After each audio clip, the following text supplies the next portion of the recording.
Muchas gracias, señor Oré, por tan interesante conferencia.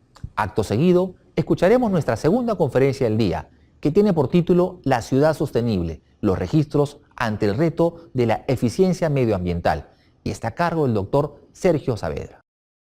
Nuestro conferencista es licenciado en Derecho por la Universidad de La Laguna, licenciado en Ciencias de la Información, Periodismo por la Universidad de La Laguna, licenciado en Ciencias Políticas y de la Administración por la Universidad de Santiago de Compostela y maestro en Educación Primaria por la Universidad de Almería. Actualmente es registrador de la propiedad de Sabadell, Barcelona, delegado para Iberoamérica de la Vocalía de Relaciones Internacionales del Colegio de Registradores de España. Doctor Saavedra, buenas noches, lo escuchamos.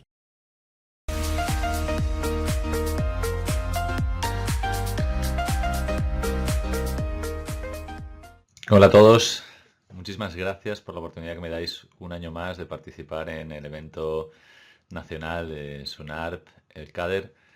Es para mí un auténtico placer que contéis conmigo para que, bueno, pues para que aporte alguna idea nueva tal vez, algunas cuestiones que puedan ser de interés para vosotros en un tema tan trascendental como es este del medio ambiente y de la sostenibilidad.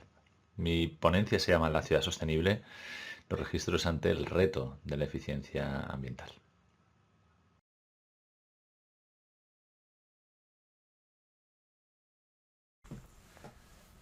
El concepto de ciudad sostenible enlaza directamente con los objetivos del milenio de las Naciones Unidas para el Desarrollo Sostenible, algo que arranca del llamado Proyecto 21 y más tarde Agenda 2030 y que, bueno, se puede resumir como esas metas que nos hemos propuesto los seres humanos para mejorar el planeta, para hacerlo un sitio mejor. Es por ello por lo que en esta ocasión vamos a poner el foco en las ciudades, ¿no? Y en las herramientas que los registros ponen a disposición del poder político para trabajar en pos de la eficiencia ambiental. Porque no lo olvidemos, la ciudad es el lugar en el que se concentra la mayor parte de la población hoy en día, según la tendencia de migración más constante que se produce en nuestro siglo. Lógicamente se trata también, por esta razón, del ámbito en el que se hacen más evidentes los grandes problemas actuales de la humanidad. La polución, la migración, las desigualdades, los problemas de salubridad. Y es precisamente allí donde se hace más patente la necesidad de mejorar las condiciones de vida de los seres humanos. Claro, el 11º objetivo del milenio se enuncia como ciudades y comunidades sostenibles. Pero en realidad todos los objetivos del desarrollo sostenible se encuentran directa o indirectamente relacionados entre sí y algunas interacciones son particularmente interesantes, como la que se da entre este objetivo 11 y los objetivos 13, 14 y 15, ¿no? Acción por el clima, la vida submarina y la vida y ecosistemas terrestres. Pero también otros, como agua limpia y saneamiento, objetivo 6, y energía asequible y no contaminante, objetivo 7. Vamos a intentar dar un enfoque global, que trate todas estas cuestiones de una manera transversal y abordando problemáticas comunes a todas ellas. Y el punto de anclaje serán los registros. Y como digo, la manera que tenemos los registradores de ver nuestra función como algo que va más allá de la finalidad originaria para la que fueron concebidos.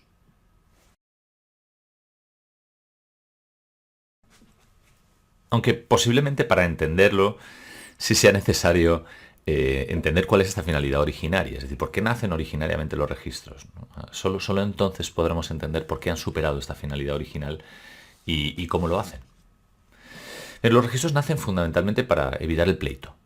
Los registros se consideran la pieza fundamental de la seguridad jurídica, así llamada preventiva, porque precisamente lo que hacen es evitar que una determinada persona, titular de un derecho, tenga que acudir a juicio para defenderlo, frente a quienes lo reclaman. O bien, digámoslo así, para defender su limpieza, ¿no? Frente a quienes puedan alegar que sobre ese derecho se encuentran cargas o se encuentran algunos gravámenes. Así nace en el siglo XIX. Y esta es la finalidad que sigue siendo primordial hoy en día, ¿no? Existen muchas formas de llevar el registro y muchos principios en distintos países, algunos se aplican en unos países, otros no, pero la finalidad sigue siendo la misma, es decir, lo normal es que el registro de la propiedad funcione con la apertura de un folio al bien inmueble correspondiente y a partir de ahí todo cuanto le ocurre a ese inmueble pues va teniendo reflejo en el folio registral. Pero no es solamente que se refleje, como podría reflejarse en algunos los registros administrativos, ¿no? Como circunstancias que le van ocurriendo, sino que realmente, por su reflejo registral, el derecho se reviste de una mayor fuerza, de una mayor valía, no solamente valía desde el punto de vista jurídico, sino también valor económico. Y puede decirse que, como consecuencia de ello, el Estado otorga un premio al que se preocupa de inscribir. Es así, de manera que quien sigue el proceso, quien sigue todo el procedimiento, se ve favorecido por un pronunciamiento firme y sólido del Estado en cuanto a existencia, validez y exactitud del contenido del registro. Y esto, claro, permite al propietario que registra su titularidad estar a salvo frente a quien ilegítimamente pretende contradecir esa titularidad dominical. Pero, y esto es lo más interesante, no solo contra quien ilegítimamente pretende contradecir su titularidad, sino también frente a quien legítimamente la reclama de una situación jurídica que se ha producido al exterior del registro, es decir, fuera de él. Bueno, que una situación de este tipo, aunque pueda ser válida jurídicamente, si no la refleja el registro, es como si no existiera. Y este es el efecto de las presunciones de validez y exactitud que normalmente contiene la legislación en los países de registro fuerte. Y es lo que ocurre en España con el principio de fe pública registral, que en España se enuncia con el artículo 34, por todos seguramente conocido, ¿no? El tercero que de buena fe adquiera a título oneroso algún derecho de persona que en el registro aparezca con facultad para transmitirlo, será mantenido en su adquisición una vez se haya inscrito su derecho, aunque después se anule o resuelva el derecho del otorgante por virtud de causas que no consten en el mismo registro.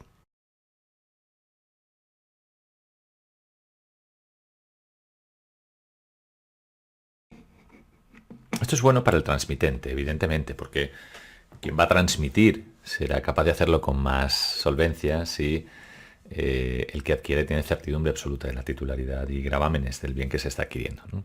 Pero también es bueno para el que adquiere, no tanto por esta certidumbre, sino porque también será transmitente el día de mañana. Además, se ve aumentado de esta manera el valor de su bien cuando se ha verificado la inscripción. Además de que queda perfectamente protegido en su adquisición, como hemos visto que dice el artículo 34.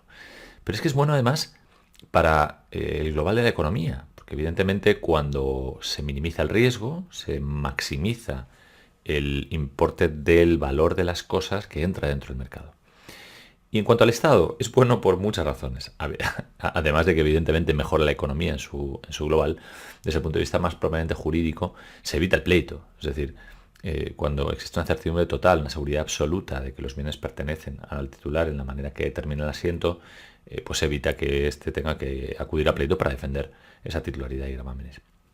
Y naturalmente porque podrá cobrar mayor cantidad de dinero en concepto de impuestos por las transmisiones que se están realizando, ya que los bienes, como digo, ven íntegro su valor y por lo tanto se transmiten por lo que realmente valen en el mercado y no lo que valen menos el riesgo a perder la cosa injustamente. Es por esta razón que el Estado, de alguna manera, al conceder este pronunciamiento, al conceder este premio, ve como perfectamente útil que en el momento de inscribir se exija no solamente la legislación civil hipotecaria, la legislación más propiamente de derecho privado, sino también la legislación de derecho público. Y no nos referimos solo a una protección en el momento de inscribir de la legislación fiscal, es decir, que efectivamente se paguen los impuestos o si no se cierra el registro. También protección en la legislación procesal y muy especialmente de otra serie de políticas públicas que no tienen que ver en realidad con el registro de la propiedad, pero que el Estado utiliza, por así decirlo, esa especie de chantaje o cómo explicarlo, esa especie de de condición. Si quieres beneficiarte de los efectos de la inscripción, cumple con toda la normativa que yo te imponga en mis políticas públicas. Normativa urbanística, normativa agraria, normativa forestal, normativa de defensa del litoral, normativa de defensa de otras muchas cuestiones, como por ejemplo del patrimonio artístico, cultural. Uno de los países donde tiene una importancia capital la protección, por ejemplo, de las tierras indígenas, las tierras campesinas. Toda esta normativa es lo que hace que el principio de calificación registral y la protección de la seguridad jurídica preventiva que brinda el registro conecte directamente con los objetivos del milenio para el desarrollo sostenible.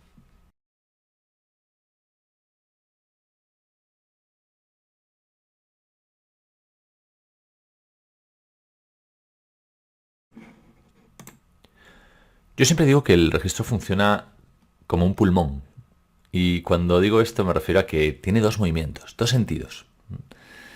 Uno de los sentidos es hacia el interior, y es donde se produce este control de la legalidad. Y el segundo de los sentidos es hacia el exterior, es cuando se evacúa la publicidad derivada de los derechos inscritos. Hacia el exterior es lo que nosotros llamamos publicidad. Y en materia de sostenibilidad podemos hablar de una auténtica publicidad ambiental. Empezaremos por el primero, hacia el interior. Y aquí se produce un control de legalidad que tiene tres digamos, baluartes en lo que se refiere a la defensa del medio ambiente, o lo que se viene a considerar la sostenibilidad hoy en día. Una es la defensa del dominio público, otras son las limitaciones legales a las facultades del dominio, y el tercero, los privilegios a favor de la administración. No nos vamos a centrar en este último ni tampoco especialmente en el primero, aunque hablaremos de ello algo al referirnos al dominio público, pero sí en las limitaciones a las facultades del dominio, ¿no? Porque tenemos que recordar que se ha producido una evolución en la manera de entender el dominio que casi ha durado, bueno, pues 21 siglos. Principios del siglo I, el derecho romano, antes incluso, el dominio era un conjunto de facultades. Realmente era una suma de todas las cosas que el propietario podía hacer con la cosa.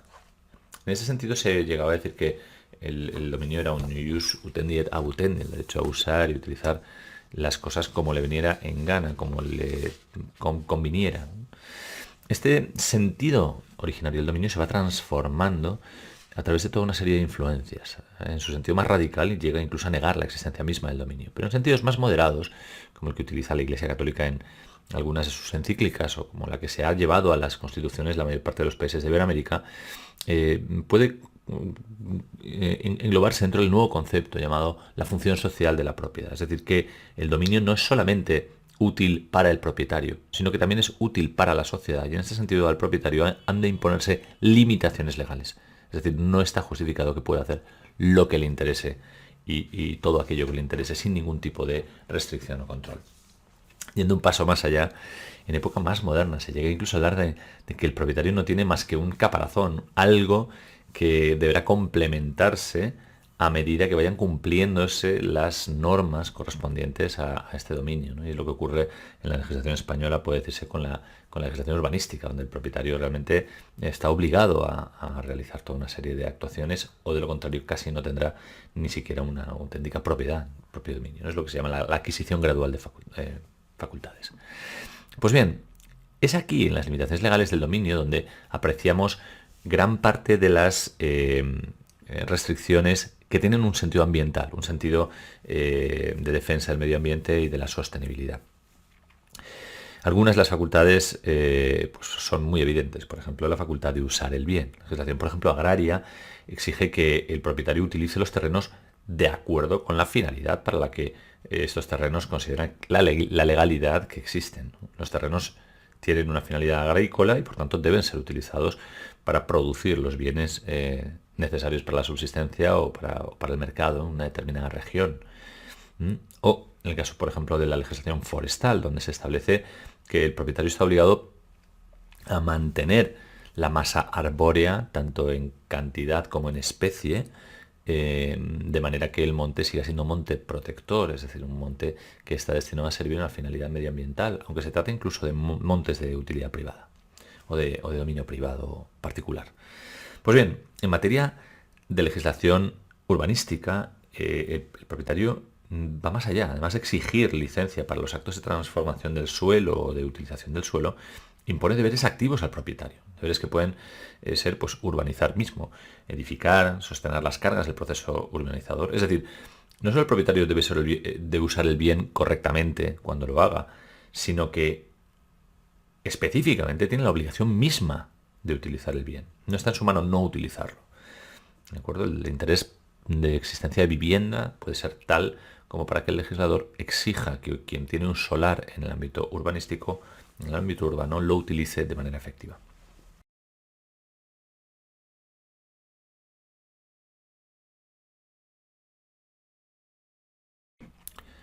Puede que de entre las limitaciones a las facultades legales del dominio, la más clara sea la de la fragmentación. Es decir, un propietario romano tenía la posibilidad de fragmentar el bien como le viniera en gana. Podía transmitirlo en varias porciones o podía sencillamente constituir sobre el mismo todas las segregaciones o todas las divisiones que tuviera por conveniente. esta posibilidad ha quedado muy limitada en el ámbito de la legislación agraria y urbanística, precisamente por defensa de la sostenibilidad, por defensa del medio ambiente, porque se ha considerado que los bienes normalmente en el ámbito agrario, en el ámbito no urbanizable, no deben ser sometidos a fraccionamientos destinados a la edificación, ni tampoco se debe fraccionar excesivamente un bien agrícola, porque con ello se está mermando la capacidad productiva del fondo. Esto es lo que hace que en el momento de inscribir este tipo de fragmentaciones, este tipo de divisiones, tanto en el ámbito urbanístico como en el ámbito agrario, se exija al registrador que acredite el otorgamiento de la correspondiente licencia, es decir, del permiso otorgado por la administración correspondiente. ¿Qué decir de las limitaciones a la facultad de destruir el bien? Es decir, antiguamente un propietario tenía la capacidad de deshacerse del bien de una manera total, incluso destruir cualquier edificación, cualquier plantación o cualquier elemento que se encontrara dentro del bien. Hoy en día, como decimos, la función social de la propiedad exige una vez más los permisos, las licencias para que el propietario pueda realizar cualquier acto, y en ningún caso estos actos podrán, digamos, implicar la pérdida total del valor que para la economía o para la sociedad tienen estos bienes. El ius abutendi en la actualidad tiene muy poca cabida en el ámbito del derecho inmobiliario. En cuanto a las facultades de disposición, evidentemente hay muchas limitaciones en las facultades de disposición establecidas por defensa del derecho agrícola y del derecho urbanístico. Estas facultades se imponen por la vía de prohibición de disponer o bien por la limitación en un plazo determinado de realizar actos dispositivos o de gravamen sobre determinados bienes cuando estos bienes sirven a esta finalidad social. Y también la facultad de elegir a la persona del adquirente por la vía de imposición de tanteos y retractos legales en los que la administración tiene el derecho por sí misma o por la designación de otra persona de salir al retracto, de salir a la adquisición preferente cuando convenga, por razón de que estas personas son colindantes, son copropietarios o son sencillamente la administración, para que de esta manera se eviten los actos de especulación inmobiliaria, por ejemplo.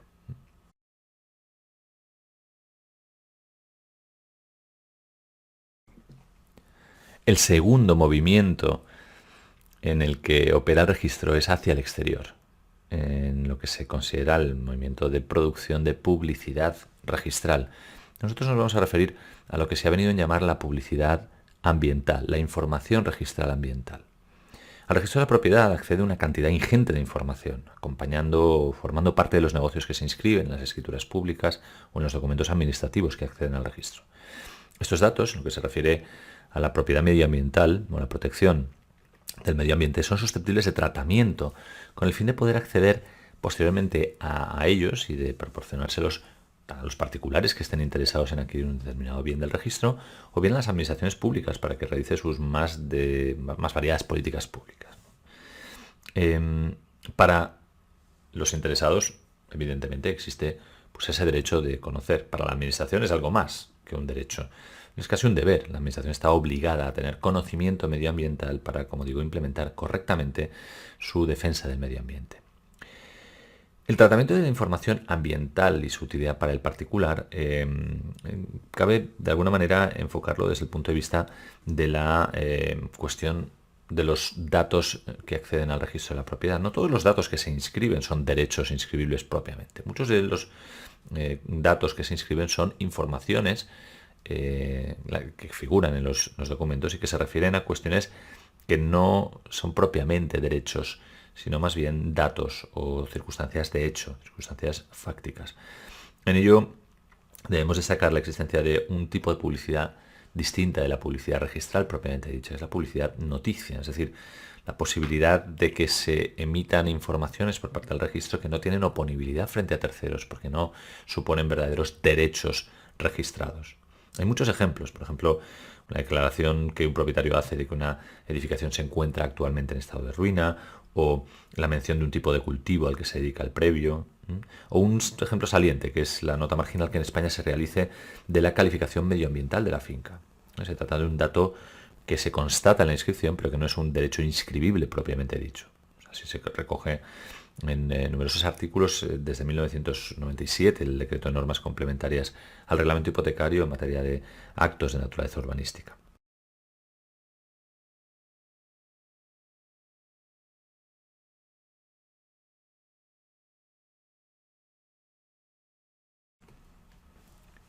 En relación con la información ambiental de utilidad para el particular, nos referiremos después al tratamiento de las bases gráficas registrales y también a la información gráfica registral. Baste decir que los interesados pueden obtener toda una serie de información, no solamente con respecto al bien inscrito, sino también con respecto a esos bienes que se encuentran en la proximidad del bien inscrito. Proximidad que no es posible conocer por vía registral o hipotecaria, pero sí es posible conocer por vía gráfica, por vía de la localización de los bienes inmuebles dentro de un plano. En cuanto a la administración, como venimos diciendo, para la administración no es solamente una facultad el conocer la información ambiental, es una auténtica necesidad, es un auténtico deber. Y ello, en primer lugar, porque solo de esa manera se van a poder implementar las políticas públicas de defensa del medio ambiente y defensa de la sostenibilidad, pero además porque a la administración le interesa saber quién es el verdadero propietario del bien de cara a poder entender con él las actuaciones y por tanto cumplir con el principio de tutela judicial efectiva. Y solo el registro de la propiedad es capaz de proporcionar información fehaciente acerca de la titularidad real, de la titularidad dominical de los bienes inscritos. En cualquier caso, además, a la administración en muchos casos le interesará perseguir al propietario, no solamente realizar actuaciones de comprobación o de investigación, sino también perseguirle como consecuencia de las infracciones. Y en estos casos, el hecho de que se encuentre perfectamente inscrito el bien, localizado y que se conozca su titular, permitirá a la administración, por ejemplo, realizar embargos sobre los bienes o incluso sacar a subasta los bienes y obtener la realización del valor económico del bien para pagar, por ejemplo, posibles sanciones o infracciones ambientales que se hayan podido producir. Es decir, existen numerosos puntos por los cuales la administración tiene el deber de conocer en todo momento la situación ambiental de la finca. Puede decirse que la información gráfica ha venido a ayudar enormemente a la defensa de las políticas ambientales. Muchas de estas cuestiones que voy a abordar a continuación son, están en pleno desarrollo y no se encuentran completamente culminadas o completamente implementadas en la totalidad de los registros, pero sí son ideas que voy a apuntar y que sirven sin duda alguna para entender por qué los registros han mejorado la situación de las administraciones públicas en cuanto a la preservación del medio ambiente y la defensa de la sostenibilidad. Lo primero para lo que sirve la información gráfica registral es para mejorar la localización de las parcelas. Si lo pensamos bien, antiguamente la localización de las parcelas se determinaba por la referencia a un pago partido, a un lugar, a un término, al lugar con el que era conocida una determinada área. Esta localización era muy imprecisa. Podíamos entender que se tratara de una de las fincas que se encontraban dentro de ese sitio, pero no específica y únicamente de ella. Naturalmente, el hecho de utilizar bases gráficas unido a las herramientas de localización o de geolocalización específica mediante coordenadas geodésicas ha permitido localizar las fincas en el espacio y, por tanto, tener una mayor certidumbre acerca del objeto de los bienes inscritos. La segunda de las cuestiones en las que la información gráfica es clave es la cuestión de la mensura o de la medición de las parcelas. Antiguamente era frecuente determinar cuánta extensión territorial tenía una finca por referencia genéricamente a los bienes que eran producidos en el mismo, especialmente en el ámbito agrario, la cantidad de grano producido. Se hablaba de 20 cuartillos o de X reales o de X arrobas de tierra. Esto fue sustituido posteriormente por una medición de las fincas por referencia a las parcelas colindantes, refiriéndose a los linderos de las fincas colindantes por determinación de personas físicas, ¿no? Antonio López o Josefina Sánchez, lo cual era también evidentemente muy impreciso.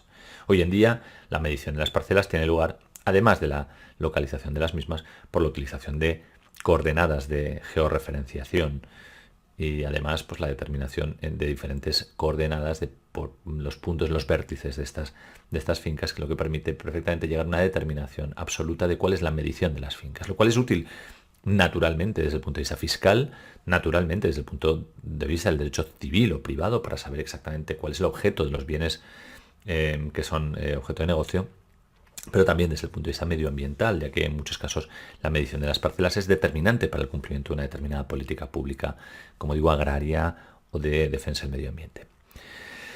Además, para determinar cuándo se están produciendo invasiones sobre el dominio público. Pensemos, por ejemplo, en esta parcela de litoral donde la línea del límite en la zona marítimo-terrestre discurre por una determinada posición geográfica. Y esa posición geográfica, si se determina sobre la base del plano gráfico, es posible entender cuándo está siendo violada, cuando está siendo traspasada y por tanto cuando se está produciendo una infracción desde el punto de vista de la invasión medioambiental. No solamente estas infracciones, sino también toda otra serie de infracciones medioambientales, por ejemplo, expedientes abiertos por vertidos ilegales, expedientes como consecuencia de edificaciones en suelo no urbanizable y por tanto prohibidas, o de naves en las cuales se esté realizando una actividad distinta de la permitida por la Administración.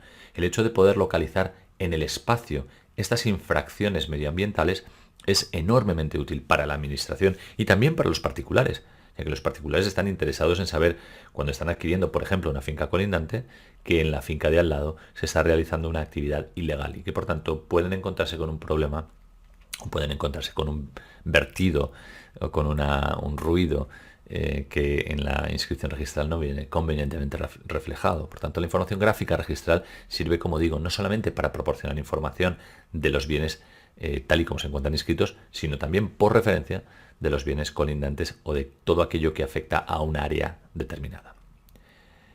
Evidentemente, con respecto a la descripción, es decir, piensen ustedes en lo difícil, por no decir casi imposible, que es describir de forma literaria todos los viales de un término municipal, por ejemplo.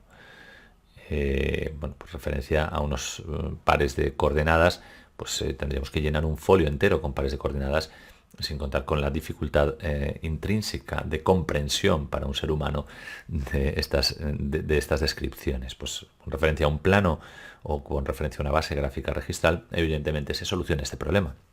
Como también se soluciona el problema de fincas discontinuas. Piensen ustedes en parques de aprovechamiento eólico o en parques huertos solares de aprovechamiento de energía solar, o en el mismo caso de las tierras indígenas o tierras campesinas, cuando se encuentran localizadas en determinadas zonas no siempre determinables por una descripción literaria donde se diga exactamente los vértices o los linderos literarios. La localización en el mapa permite también pues profundizar en el lugar donde se encuentran las mismas de cara a desarrollar estas políticas públicas de defensa. Hay otro elemento que es también pues muy útil en la actualidad, que es el de la pluralidad de objetos dentro de una misma finca. Antiguamente se determinaba que una determinada o se establecía que en una determinada parcela existía una edificación. Si luego existía una segunda edificación, no estaba esta perfectamente localizada dentro de la finca y por tanto no era posible comprobar algunas de las cuestiones que exige la legislación urbanística. Hoy en día, nuevamente, todas las edificaciones que acceden al registro deben contar con una localización específica por la vía de determinación de las coordenadas de georreferenciación de los vértices de esa edificación. Y otras muchas, no vamos a entrar tampoco en ellas. Estas son seguramente las más importantes, pero no las únicas con las que se encuentra la doctrina, ¿no? Resolviendo problemas de derecho hipotecario que antes resultaban, sin la información gráfica registral, sencillamente irresolubles. Quiero también aludir a la información de referencia. ¿Qué es la información de referencia? La información de referencia es información que el registro está en condiciones de proporcionar, especialmente importante en ámbitos de defensa del medio ambiente. Información, como digo, que el registro está en condición de proporcionar, pero que no es información registral ni registrada necesariamente. Información que no se refiere a la finca en concreto con respecto a la finca a la cual se solicita la información, sino al área en la que se ubica la finca con respecto a la cual se solicita información. Pensemos en esta zona, se trata de cabecera de pista, el lugar donde se realiza la maniobra de aproximación de los aviones del aeropuerto más importante de la isla de Tenerife, en las Islas Canarias, España. Los propietarios de las fincas incluidas dentro de este corredor de ruidos naturalmente no están interesados en reflejar en su inscripción registral el hecho de este corredor de ruidos, pero ello no significa que el registro de la propiedad no pueda o bien contenerlo por obligación, es decir, la administración puede sencillamente obligarles a manifestarlo para que quien vaya a adquirir una finca en esa zona sepa que, bueno, pues que las fincas se encuentran con este defecto, por así decirlo, medioambiental. Pero incluso en el caso de que las administraciones no obliguen a reflejar esto en la inscripción, lo cierto es que el registro puede, mediante la interconexión con la administración a cuyo cargo queda la gestión de este corredor de ruidos o la constatación de este corredor de ruidos, proporcionar información de que él existe. ¿Es información que se encuentra registrada? No, es información que se encuentra en el sistema de la comunidad autónoma, por ejemplo, del gobierno regional correspondiente, y que el registro de la propiedad proporciona por interconexión. Es decir, no es que el registro diga yo tengo inscrita pues esta alteración medioambiental en la parcela correspondiente. Lo que dice el registro es yo digo que la administración correspondiente sabe que aquí existe un corredor de ruidos. De esta manera, no solamente se está proporcionando información con respecto a todos los elementos que son relevantes desde el punto de vista del derecho privado para un adquirente, sino también se proporciona información con respecto al área en que se encuentra la finca y el área geográfica, por supuesto. Por estas mismas razones puede ser de enorme importancia para la persona del adquirente, para conocer exactamente cuál es el contenido de los derechos que se encuentran afectados al objeto del bien que están adquiriendo. Otro ejemplo de información de referencia es el que pongo aquí, en este lugar. Se trata de un lugar muy peculiar. En alguna conferencia también en Perú he tenido ocasión de usar este mismo ejemplo.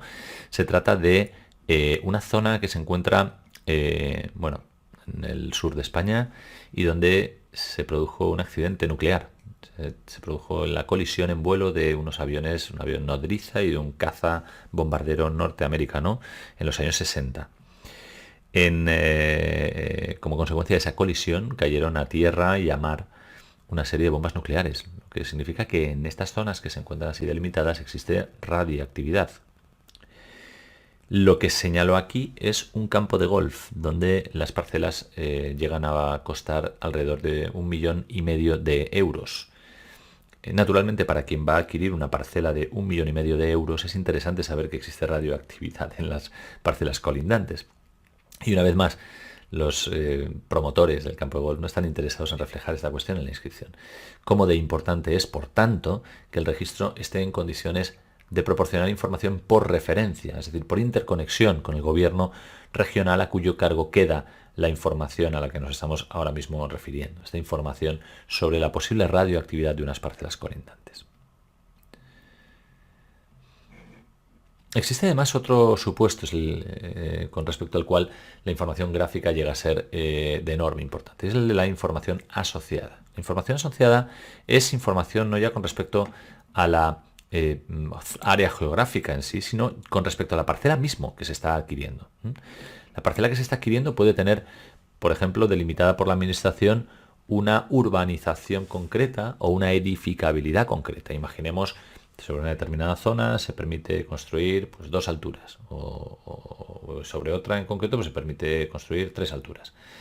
Bueno, esta información es variable en el sentido de que cuando se practica la inscripción de un determinado solar en el registro, el interesado puede, incluso tiene la obligación, en algunos casos, de manifestar que sobre esa parcela se pueden edificar 3 alturas o 2 alturas. Pero es variable en el sentido de que puede cambiar en el futuro, es decir, puede que cambie la normativa urbanística y no necesariamente cambiará la inscripción registral. No olvidemos que muchas de las inscripciones registrales no sufren modificación alguna hasta que la finca es vendida de nuevo, con lo cual queda desactualizada la información registral. La información asociada es información que se da también por referencia de otras administraciones públicas en cuanto al contenido actual y actualizado de la normativa urbanística en una determinada zona. De manera que si en una zona, esa zona en concreto, se ha producido un cambio y ahora en una parcela se pueden edificar 3 alturas y en otra parcela se pueden edificar 0 alturas, pues estamos en condiciones de proporcionar esta información actualizada por interconexión con la administración a cuyo cargo queda esta información. Se trata de información que no es responsabilidad del registro. El registro no la proporciona porque se trata de información inscrita. Es información que el registro proporciona por interconexión. Por eso es tan importante no solamente la utilización de bases gráficas, sino también de los correspondientes mecanismos de interconexión entre administraciones públicas. Lo mismo ocurre con los expedientes ambientales, es decir, si una determinada persona va a comprar esta parcela, que señala con la flecha amarilla, pues le puede interesar saber que en la parcela colindante existe abierto un expediente de infracción medioambiental. Y esto solamente es posible con referencia o por información asociada, ya que los expedientes tienen una vida limitada en el tiempo. Es posible que en el momento en que se practicara la inscripción por parte del transmitente de un determinado bien, es decir, la persona que ahora va a transmitir el bien, cuando adquirió no había ningún expediente abierto. Y por tanto, ese expediente no se reflejó en la inscripción, ni siquiera por referencia al colindante. Pero ese expediente puede existir ahora mismo abierto en la finca colindante. Y lo mismo puede ocurrir con un expediente que en su momento se constató en la finca colindante y que ha sido sobreseído. Por ejemplo, porque se hayan superado los problemas que dio lugar a su apertura. Entonces, esta información actualizada solo es posible mediante la interconexión con el sistema informático de la administración actuante. Si es que esta posibilidad se encuentra habilitada y también existe el marco normativo adecuado para poderlo implementar. El tercero de los supuestos en los que la información gráfica registral cumple un papel de extraordinaria importancia es el supuesto de los mercados territoriales, al que me voy a referir con algo más de detalle. Es un supuesto, puede decirse que pilotándose nada más en algunos registros y que puede que sea el futuro, ¿no?, en cuanto a la utilización de las herramientas medioambientales o de incentivo de la defensa del medio ambiente para favorecer también algunas situaciones de mercado. Me estoy refiriendo ahora a los efectos derivados del protocolo de Kioto. Ustedes saben que en 1997 digamos que el conjunto de los países, especialmente los estados, parte del marco de las Naciones Unidas para el Cambio Climático, llegan a la conclusión de que la producción descontrolada, sin medir las consecuencias, está causando un grave deterioro para el planeta. Es preciso que de alguna manera reduzcamos las emisiones de CO2 porque el calentamiento global está ocasionando pues, graves consecuencias y debemos detenerlo. ¿Cómo se detiene el calentamiento global? Bueno, pues se llega a la conclusión de que se producen 22.000 millones de toneladas de CO2 a la atmósfera en 1990, pues es necesario reducirlo en un 5%, lo cual supone reducir en 1.000 millones de toneladas al año y para de esta manera alcanzar los niveles necesarios de reducción para el año 2012. Entonces, ¿cómo se hace? Bueno, pues curiosamente lo que hacen los estados es utilizar los mecanismos del mercado para solucionar un problema generado por la voracidad del mercado. Y lo que hacen es repartir entre los países las emisiones que pueden producir, las emisiones que pueden emitir a la atmósfera, y el país que se pase en las emisiones pues tiene unas sanciones. ¿Qué hacen los países? Naturalmente hacen lo mismo. Los países, por ejemplo, España, en un año se le permite producir 3.000 millones de toneladas.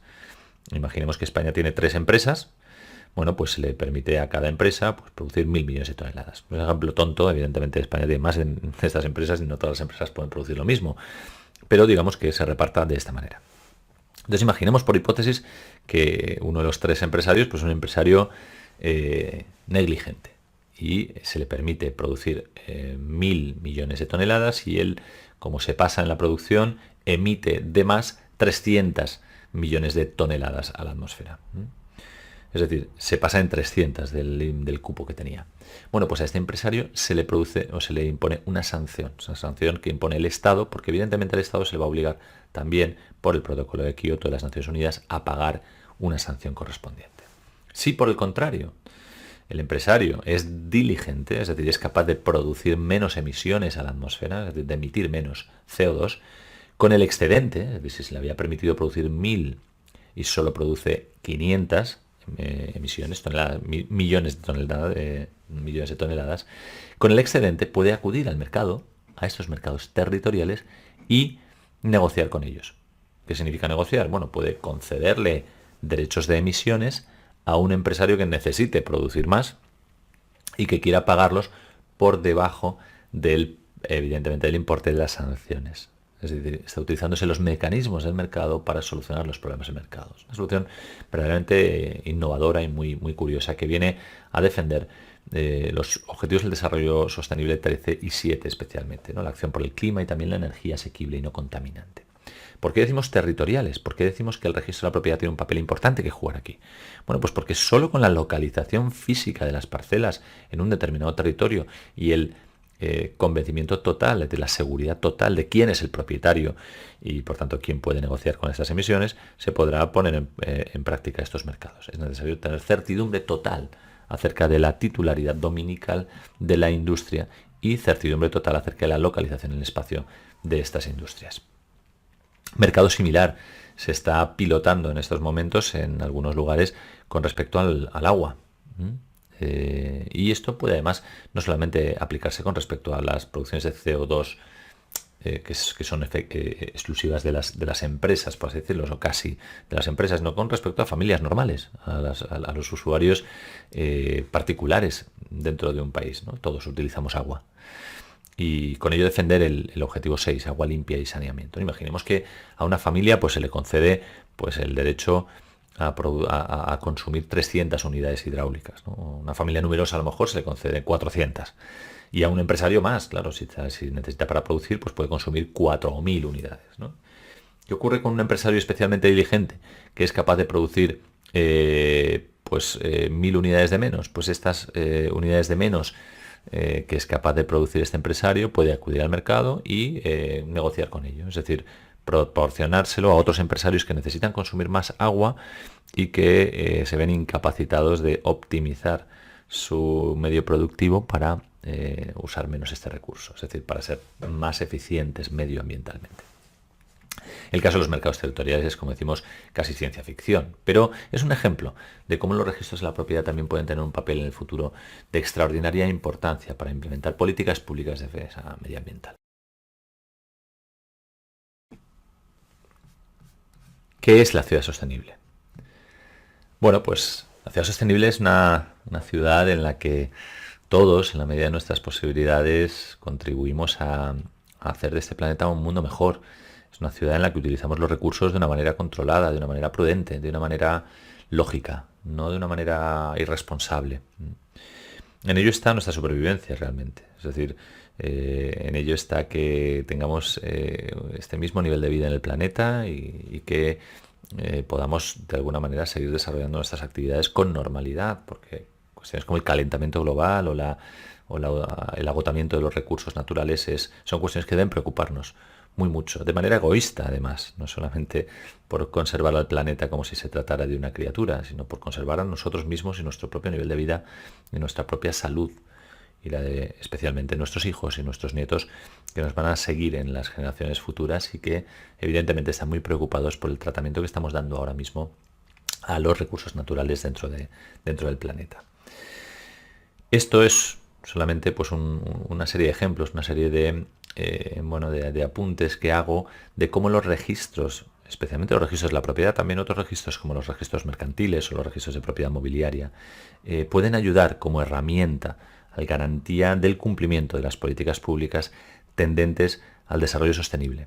Resulta evidente que el registro de la propiedad ha superado, como digo, la finalidad para la que nació en el siglo XIX, sin dejar de cumplirla, puede servir para toda otra serie de políticas públicas, especialmente con la utilización de nuevas tecnologías, con la que se abren la puerta a toda una serie de funciones fruto de las exigencias de esa defensa del interés general en la consecución de las metas del desarrollo sostenible.